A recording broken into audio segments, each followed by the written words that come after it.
What's up, guys, and welcome to the podcast today. So I have a very interesting topic to talk about. It's a question or an issue that I come up with, or I get a lot, honestly, and that is it better to post on Facebook or Instagram? Which one should you focus on? Or which one? Some people, for some reason, they think they should post on only one. And so I'm going to talk about that today. Before we get started, I will say right now it's currently January 20th, and so if you are not advertising right now, I think you're making a huge mistake because guess what's coming up? You got Valentine's Day, you got tax refund season where people are getting their tax refund, they're ready to spend it, and so now is a great time to get your name out there, to start building up those leads, to start advertising. So just wanted to throw that out there, and now let's get started. Are you ready to get more clients? Let's do it. Listen up for the hottest marketing strategies, tactics, and tips to grow your business and elevate your brand. Welcome to the PMU Marketer Podcast with your host, Jake Randolph.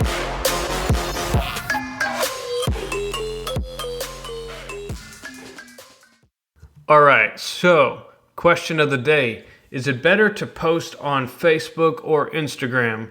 So some common things I hear are I get higher quality leads from Instagram, or nobody ever contacts me on my Facebook, or vice versa. I don't get anything from Instagram. Everything's on Facebook. And so I'm gonna go over with you some factors to consider, and I'm also gonna give you my opinion on that. So first off, I'll be upfront with you in case you have a limited amount of time. If you hear nothing else, I think it's very important to post on both.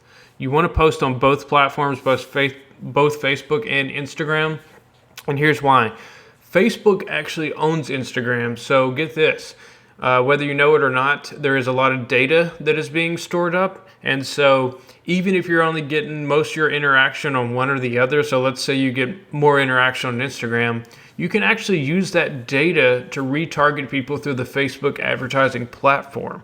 And so first and foremost, that's why, like, the more exposure you get, the more data you build up, the better you're going to be, because advertising is getting more competitive, and so you have to be smarter with it. You have to really utilize the tools and the data that you have access to, and so that's first and foremost. The other reason is SEO. So I get a lot of questions about SEO. SEO stands for search engine optimization. This basically means like ranking higher on Google. Now, it could be other search engines, but most people just say Google these days since that's the primary search engine most people use. But that's what SEO is. And so one of the factors, now there's tons of factors, but one of the main factors, I've even seen recent research for 2020, and they're already saying that one of the main factors for SEO, how easy it is for people to find you online, is linking back to your website. And so whether that's having Facebook, Instagram, Twitter, these are all big platforms that you can use to link back to your website. When I say link back, it could be a link to your website in the About section, or every now and then when you post, you can put a link to your website on there, or put it in the comments. Like, these are all great things to do. And basically what that tells Google is like, okay, these are big platforms. People are either talking about their website, or we're seeing links back to their website, and so we're going to rank them higher on search engines. So that's another reason you want to be active. Now, here's the thing. I'm sure if you have been relying on Instagram, you've seen that, and I was actually talking to somebody about this earlier today. You've probably seen that the engagement on Instagram for you is going down. Now, if it's not, congratulations, you've been doing a really great job on your engagement. But overall, engagement on Instagram is going down. And why is that? It's really just supply and demand of attention. And so it's not the algorithm. I mean, technically it is the algorithm, but it's not like Instagram's not trying to punish you. They're not trying to shadow ban you. Like, those are all myths. But there are a lot more people on Instagram, and they're all competing for attention, and everyone's using hashtags and all this stuff. And so basically it's just harder to get seen. It's harder for people to find you on Instagram because you're just competing with more you're competing with other Instagram accounts. And so I think that makes sense to you. Now, I will be upfront, like Facebook and Instagram these days are very much pay to play. And so if you're not doing advertisements, then shameless plug. You definitely need to be working with me to get some advertisements going, because honestly, like even if you're great at marketing and stuff, you still need some advertisements to get attention out there, because it's just Facebook and Instagram are businesses that they make their money from advertisements. And so, yes, you can get some organic post and engagement and reach, but like honestly, without paid advertising, you're not going to get that far this century, or not century, but this decade, since we're just started 2020. All right. So with that being said, I do think it's very important to post on both Facebook and Instagram. The funniest thing to me is when I see or when someone tells me like, oh, well, I don't get anything on Facebook, I only get my clients from Instagram. And then I go look at their profiles and they have like all these beautiful posts on Instagram. They have Instagram story highlights.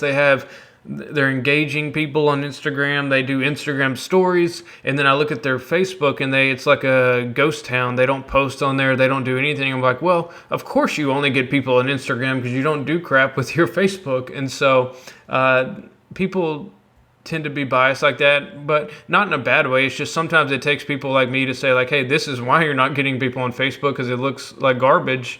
And here's how we can improve that. Because obviously anytime you have a critique, you want to make sure it's for improvement. And so anytime I tell people that they need to work on something, I'm always making sure that they have a good plan of action to do that. And so yeah, go through. Here's my challenge to you. After this podcast, I don't know if you're driving in a car or at the gym or whatever, but sometime today, get on your Facebook, get on your Instagram, obviously not while you're driving, but and take a look at it. Be like, okay, which one, if I was a potential client, would I be more prone to book with them if I only looked at your Instagram, or if I only looked at your Facebook? Which one would I be more prone to book with you? And that'll be kind of self-critiquing right there. Now, personally, I usually put anything I post on Instagram, I usually post on Facebook. Now, I have changed that up a little bit the past couple months, because one thing that I learned about Instagram is, like back in the day, it was good to post like 1 or 2 times a day on Instagram. But now the way the algorithm works, the way that since you're competing with the other posts and everything like that for attention, if you post every single day, you're actually probably going to lower your organic reach. And when I say organic, I mean you're not paying for it. So if you're posting every single day, it's actually probably going to hurt you on Instagram. And the reason for that is you're actually competing with yourself. And so even if, let's say, your follower Susie, even if she likes all your stuff and she's more prone to see your content, if she just saw your post yesterday, she's much less likely to see your post from today, because not everyone gets on Instagram and scrolls through every single day. And so they're also seeing posts from other people. So long story short, I would try to keep your Instagram posts to maybe 3 times a week. Now, that's not saying you shouldn't be active on Instagram. You should also be doing, like I do Instagram stories every day. I see over 100 people watch my stories. Now, to be honest, I don't get that many likes on Instagram. I never got that serious about Instagram until recently. And I do regret that, because back in the day it was much easier. But now I still get leads from I get about the same amount of leads on my Instagram business as I do my Facebook business page. But the way Instagram is very powerful is a lot of people watch the stories. And so almost every day I'm posting Instagram stories, whether that's little clips of what I'm doing throughout the day, or some little pieces of advice or testimonials, screenshots of those. And so just try to have a variety of that, make it entertaining. But yeah, Instagram stories are very good. Like I said, I usually get hundreds of views on those every single day. Same thing with Facebook stories. I've actually found that my Facebook personal stories have been doing great. Now I had to get a new Facebook account, so it's a little bit down.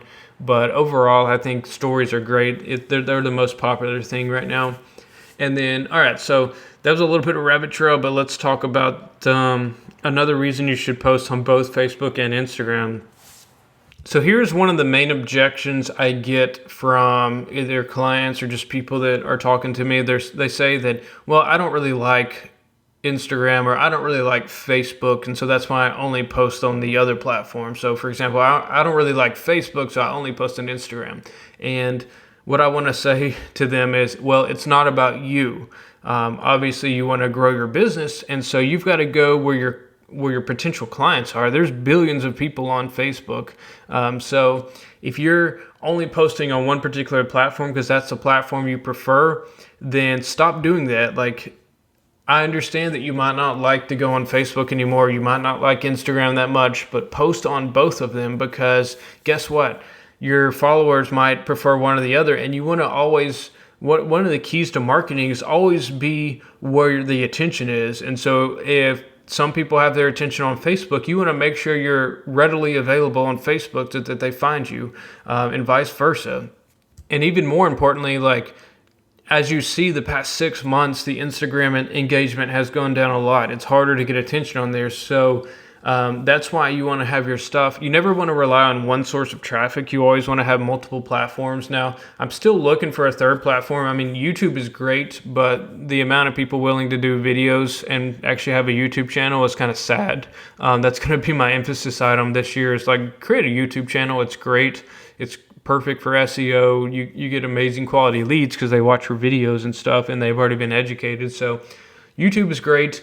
LinkedIn, I hear good things about LinkedIn, but as far as like from a permanent makeup artist standpoint, I don't know if LinkedIn is really worth it.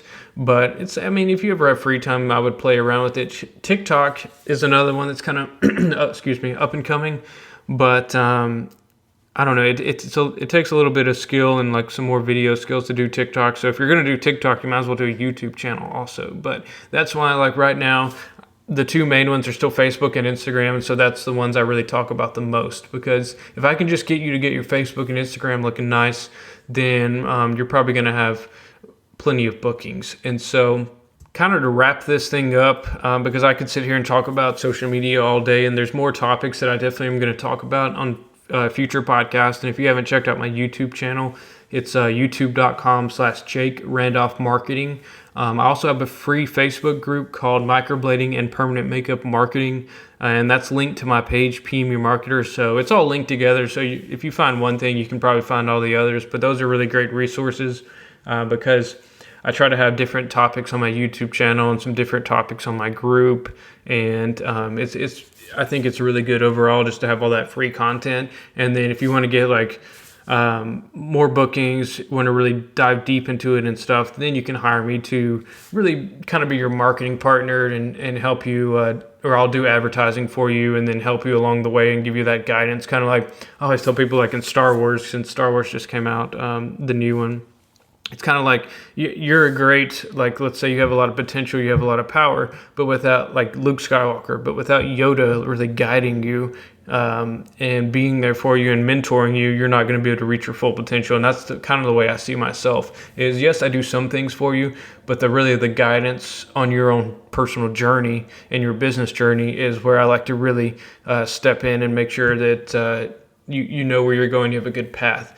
And with that being said, to wrap this all up, I do think you should post on both Facebook and Instagram. If you haven't gotten serious about one or the other, then today's the day to start, and make sure you do that. And like I always say on my podcast, if you enjoy this, I would really appreciate if you would give me a review. That means a lot to me. I go through and look at the reviews every single week. I read every one.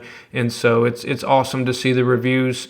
And I look forward to doing even more podcasts this year. So thanks for listening, and I'll talk to you soon.